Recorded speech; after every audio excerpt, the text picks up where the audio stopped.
Una amiga me hace una pregunta muy interesante que es el de cómo un matrimonio puede ser misionero a tiempo completo, ¿no? Y claro, aquí lo que entra en discusión, digamos, es qué cosa entendemos por misioneros a tiempo completo. Y comienzo diciendo que efectivamente existen algunos carismas de nuevas fundaciones, nuevas espiritualidades, que efectivamente hacen eso literalmente, ¿no? Que son matrimonios misioneros y dejan el lugar donde están con el apoyo financiero de su comunidad, de los miembros de su comunidad, y se van a una parte del mundo donde son asignados por los líderes de esta comunidad y se dedican exclusivamente a dar testimonio de la fe con los hijos, obviamente ocupándose de las tareas cotidianas que siempre van a consumir tiempo de papá y mamá, ¿no?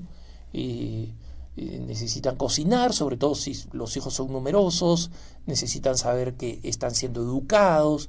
En algunos lugares no se permite el homeschooling, es decir, la educación en la casa, entonces tienen que ponerlos en colegios donde vayan a crecer en la fe. Es decir, tienen que tomar todas las decisiones propias de una familia, porque la prioridad del esposo después de Dios es la esposa y viceversa, y luego los hijos. Pero ahí viene el apostolado. Entonces, si nosotros vemos, por ejemplo, comunidades que han llevado este espíritu misionero familiar a límites interesantes e innovadores, podemos ver el camino neocatecumenal, por ejemplo, y yo he conocido ejemplos muy interesantes de estas familias misioneras. Conocí una familia con 6 hijos en una de las secciones más pobres del puerto peruano del Callao, y era un sector de extrema pobreza y extrema humildad, donde los mismos hijos aprendieron a vivir en esas condiciones con los papás. Pero lo más importante es que todo este pueblo joven, como decimos en el Perú, es decir, toda esta chabola o toda esta villa miseria, había sido tomada por los evangélicos, especialmente en su versión pentecostal anticatólica.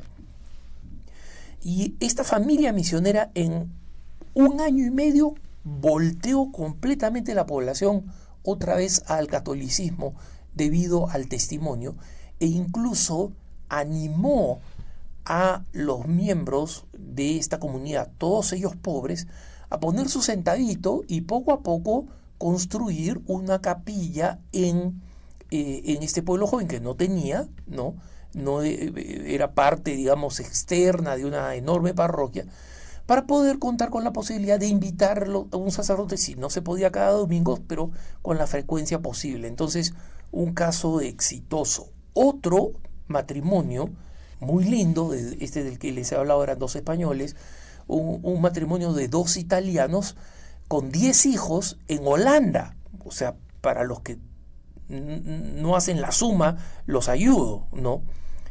Holanda es el país con uno de los índices de natalidad más bajos del planeta, ¿no? Entonces, el que tiene un hijo ya es una rareza. Bueno, imagínense pues que llegue una familia con 10 hijos, ¿no?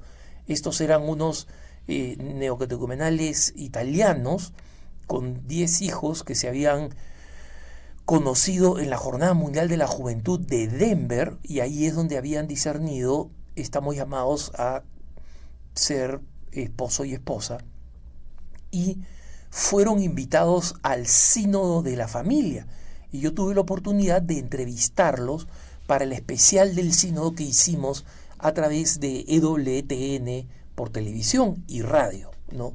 El esposo hablaba el español, la esposa lo entendía y lo hablaba un poquito, y había que ayudarla un poco, pero el testimonio era encantador. Y para los que lo recuerdan, porque eso fue hace ya algunos años, y estábamos en televisión, estábamos en pantalla con el niño más pequeñito, porque era un bebito que no podía todavía despegarse de la mamá, ¿no? Y la mamá hacía broma y decía, no sé qué fortuna nos va a costar hacerle tratamiento psicológico a este bebito, porque estaba en la sala sinodal repleta de obispos, cardenales y sacerdotes, y todos querían ver al niño todo el tiempo. Entonces este bebito se convirtió en un magneto y dice, o sea, le han agigantado el ego a mi hijo, decían en broma, ¿no?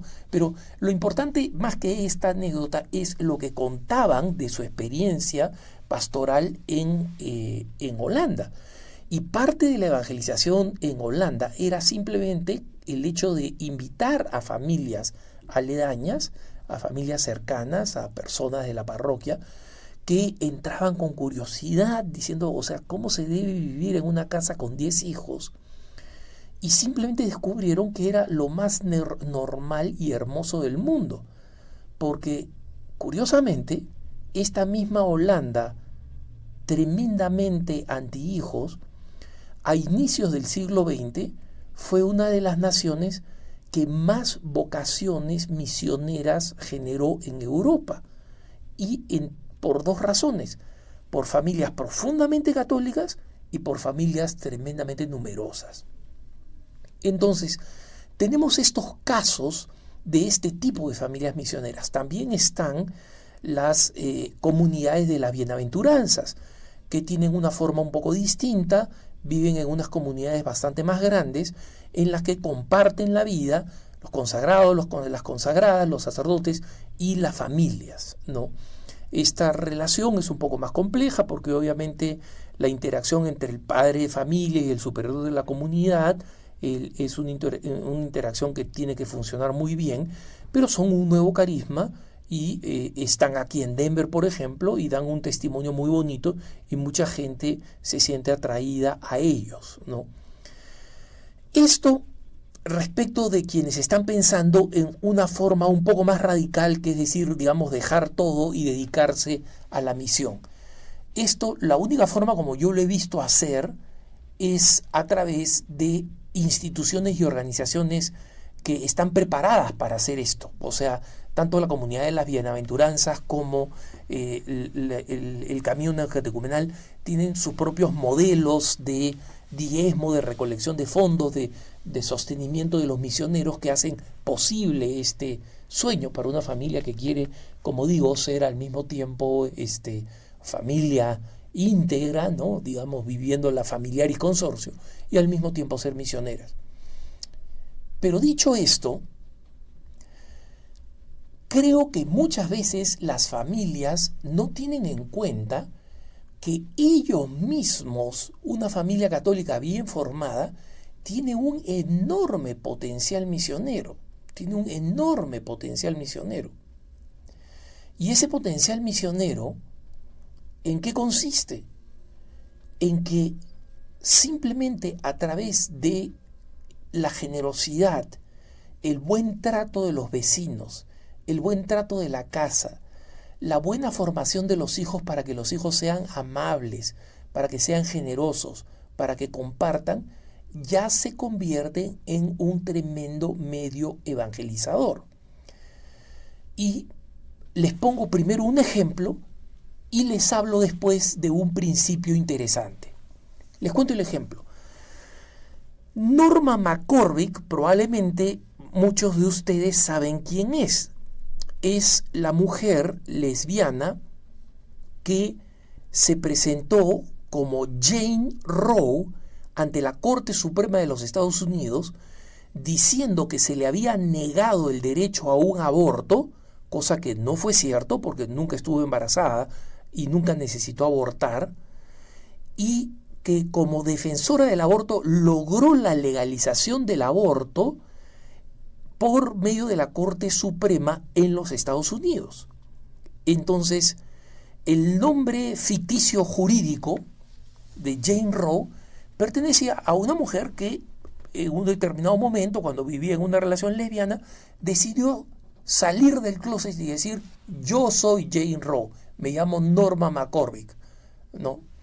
Y entonces Norma McCormick tuvo una vida bastante dura, perdió las parejas lesbianas que había tenido, y en un determinado momento se muda a un barrio en Estados Unidos, y ella salía al jardín a atender sus plantas y veía unos 3 o 4 niñitos de la familia vecina que eran, según ella dice, unos niñitos encantadores.